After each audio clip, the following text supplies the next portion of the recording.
Rudy again. I put a video out a couple days ago about where your trail pass money goes. I hope you watched it. I appreciate the feedback that you guys gave me on that.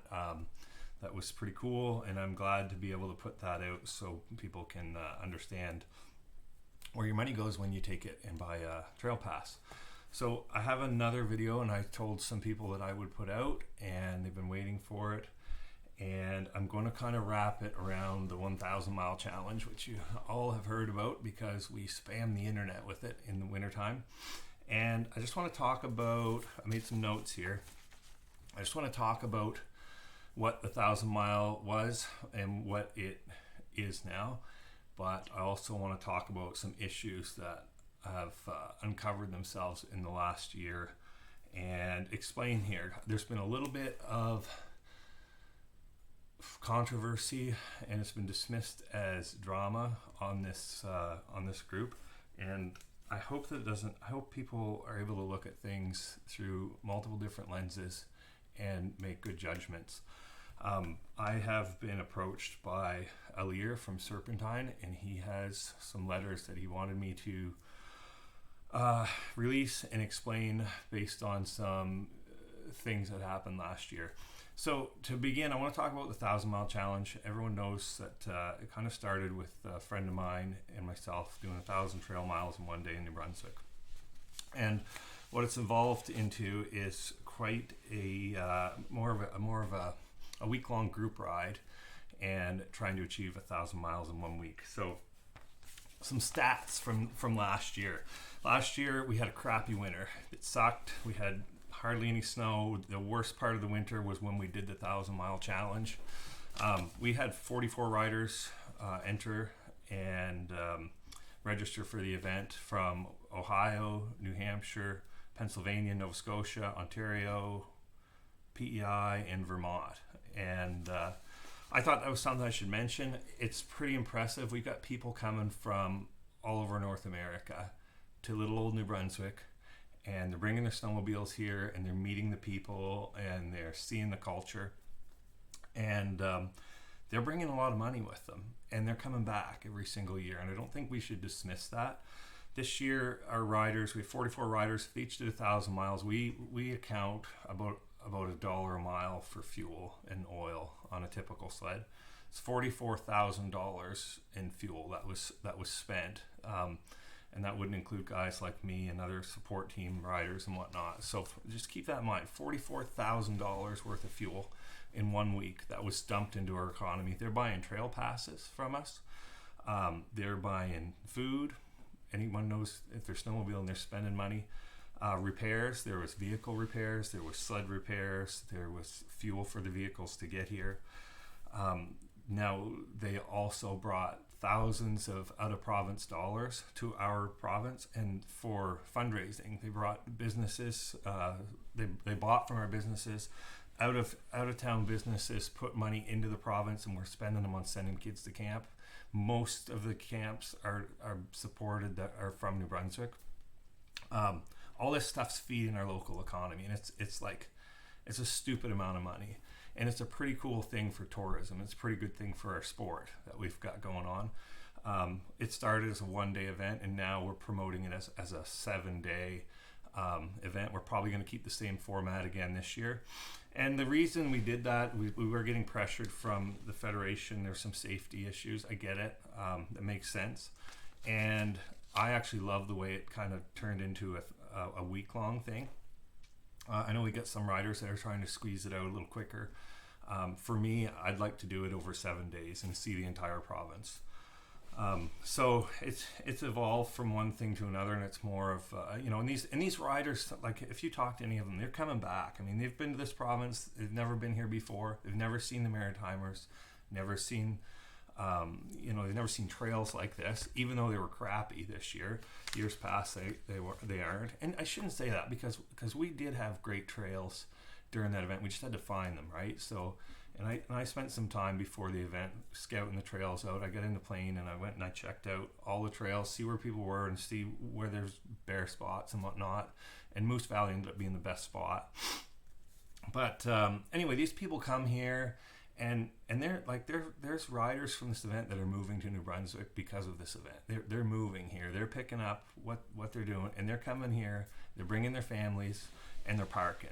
And they're coming back every year. The ones who aren't moving, they're coming back. They want to do the challenge again. They want to bring their friends, and they're going to bring their pocketbooks. And that's a big deal. I don't think that should be dismissed. So all this is kind of leading up to a few things.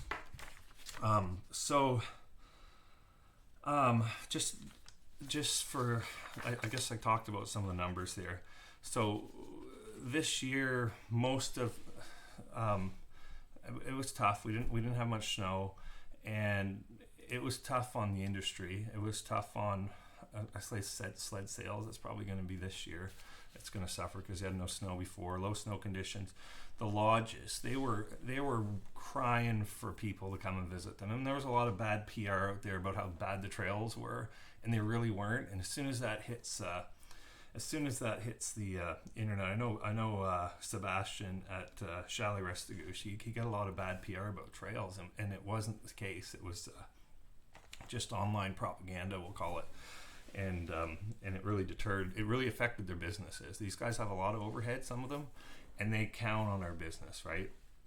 So during the week of the 1,000 Mile, we mutually gained support and gave and dropped off a lot of money at Moose Valley, Sporting Lodge, Serpentine Lodge, Governors, Rogers Lake, Island Lake, Restigouche Chalets, all those northern lodges. And these guys count on us all winter long to ride in, spend some money, have a meal, spend the night, and enjoy ourselves, right? And that's what they strive for. These guys love doing that. So there's an incident that happened last year, and this is just one thing. And the reason I'm talking about it, Alyre called me, and he's pretty emotional about what happened last year during the 1,000 Mile Challenge event. Our Federation Trail manager, Kyle Good, asked the groomers from Mount Carleton to go and plow the road up between up to his at the Serpentine Lodge, and the reason for that was to destroy the trail so that riders wouldn't go to his lodge from the 1,000 Mile Challenge. And I didn't know about this until after the event, and some people had mentioned that the road had been plowed up and there was pictures, and someone had given the command from the Federation. And anyway, the show went on. The riders were able to get in and out of there still, but I've got some pictures and I'm going to share them. Alyre asked me to do it. He wrote a several page letter that I'm going to put up on here, and this has already been discussed with the Federation. There's been a meeting about this, and it's really not a cool way to be spending our money. It's really not a cool way. If we are spending tax dollars for these groomers, they're government groomers, and we're buying trail passes that are fueling groomers, and they're being used to plow up trails, when I've got guys and friends that have come from all over North America to enjoy our trails, and we've got our tax dollars plowing the trail up, on the 1 week when we're trying to showcase stuff, and these people should be on the same page as what we are. So it affects the business. It affects Alyre's business. He's had comms before. I get it, but I have a pedestal with the 1,000 Mile Challenge, and I'm going to use it. And you guys can call this drama if you want. I think it's completely unacceptable. I've asked Kyle Good to resign from his position, and I'm pretty serious about that, and I'm not going to stop until I see that done. And I will be speaking with the Premier's office about the misuse of the government groomers at Mount Carleton, and why our tax dollars are being used to plow trails down to the roads so that we can't use them for completely legal use. And it's what we expect. And what really bothers me is that people know about this, and they know that it's happened, and they're not doing anything. That's zone directors, that's club presidents, that's people who really used to have our support. And another thing I'm going to talk about is the support that the clubs used to give the 1,000 Mile Challenge before the Federation, and it was two people. at the Federation. One I've already mentioned, the other one no longer has a job there. That really put it's almost like they coerced the clubs to not support what we were doing, and kind of threatened to not hand out grooming hours or time to. It was basically, at the end of the day, what happened is clubs had donated money to help us send kids to camp, and then they were asked to take the money back. A lot of the clubs said, just don't say our name and keep on doing what you're doing. And this was because of two people at the Federation. Now what's happened is the 1,000 Mile Challenge has turned into a pretty cool event where we're bringing people from all over, and it's more of a it's a week-long ride is what it is, and it's just a way to make a difference in the province by helping kids and the future generation to, hopefully stay out of trouble and get set on the right course and make long-lasting friendships that will last a lifetime. We're hoping. We really don't see the fruit of that, but we trust that it's happening. And anyway, it's what was ironic is last year there was an event that was put on by attempted by Explore New Brunswick called the what is it? Cat's got my tongue. The I can't remember it now. Northern Odyssey ride, and it was a 7-day trip with checkpoints around the province, put on by the government, by Explore New Brunswick, in conjunction with the Federation. It was essentially the same thing that we were doing, the exact same thing, and it didn't happen because they claimed it was snow conditions and lack of participation. So I just find that was quite interesting that our two ships came under the same harbor and we ended up we pushed forward and did it because we knew we had the snow to do it, even though the internet would say otherwise. But we did our homework, and guys were able to sled and get the 1,000 miles in within a week. Anyways, so like I said, what really bothers me is that no one's taking a stand. I just wish people who knew what was going on, because there's a lot of them that know what's going on. And this is just the tip of the iceberg. This is just one thing that I told Alyre I would talk about. I know there's allegations about stupid misspending and a foolish amount of expenses put out and just taking advantage of the positions that certain people are in. And this would be one good case. And anyway, so I just wanted to get that off my chest. A lot of people wanted, I told I would put a video out, and you guys can call it drama if you want, but at the end of the day, that's what happened. There was a meeting about it, and we're not supposed to know about it. There's a lot of meetings that we're not supposed to know about. And anyway, I want anyone out here is watching that, and I know they all are, because they can't not watch these videos, and I want you to take a stand. Guys, I want you to take a stand on that. You gotta stand up for what's right. And if you're scared of losing your job because of it, then you should have a look at yourself, because there's lots of other jobs out there. And anyway, I think what we're doing with the 1,000 Mile Challenge is pretty cool. I think we're growing the sport, and I think anytime that we see a mistrust or a non-confidence in those that are handling our dollars that we're bringing in and we're putting in, that the first knee-jerk reaction is for people to not buy trail passes. And I think we're going to see a lot of that because of what's been dismissed as drama. And I think, and the reason that I put out that video earlier is I don't want to see that. I want to see guys, because I want to see the boots on the ground get the dollars that they need to make the trails great. And it's the volunteers, and it's the groomer operators, and it's the clubs. It's the club level. The clubs are as soon as we see a non-confidence in the Federation, people say, I'm not buying a trail pass, and they point the finger at the government. It's not the government, guys. It's just the people that are in charge of where the money that the government collected on our behalf is used. And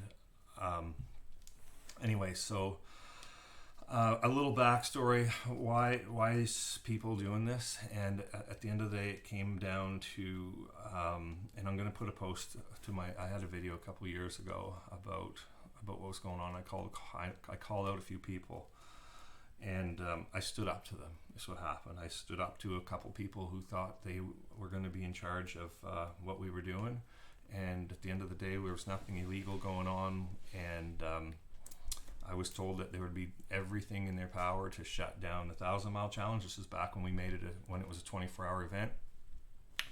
I went above everyone's head. I went to the Premier's office, and I got a letter, and it basically told everyone to just back down. They are absolutely fine. Do not try to stop a children's event. We've made it safer by stretching the time out. You got a week to do 1,000 miles. I pulled the alcohol card on some people. They did not like that. And at the end of the day, I stood up to the wrong people. And now we've got guys using their power to try to stop good things from happening. And I am not one to sit and watch. I will stand up and I won't quit until I know what's right is done. And I think that some people should stand down. I do. So anyway, long-winded video again. Is there anything else I want to mention? I'm going to put Alyre's letter in here. There's some other things mentioned in there that I don't completely understand. There's some other topics that some other people know some other things about, and I mean, you can call it drama if you want. I just want people to have confidence in the federation. I want them to have confidence in where their dollars are going. I want them to know where their dollars are going, and I want us all to be able to have an awesome time on the trails and have a sweet winter. I'm picking up a new sled this year, and I'm really looking forward to getting out there and showcasing some of the stuff. I want to put some cool videos out and share my experiences and stuff. And anyway, I'm looking forward to a good winter, and I hope that our trail pass numbers are up. I hope that the clubs thrive. I hope you guys all pitch in. If you see a fundraiser, buy into it. And I hope that we get some fresh blood where we need to have some fresh blood. Anyway, guys, appreciate you watching, and we'll see you on the internet.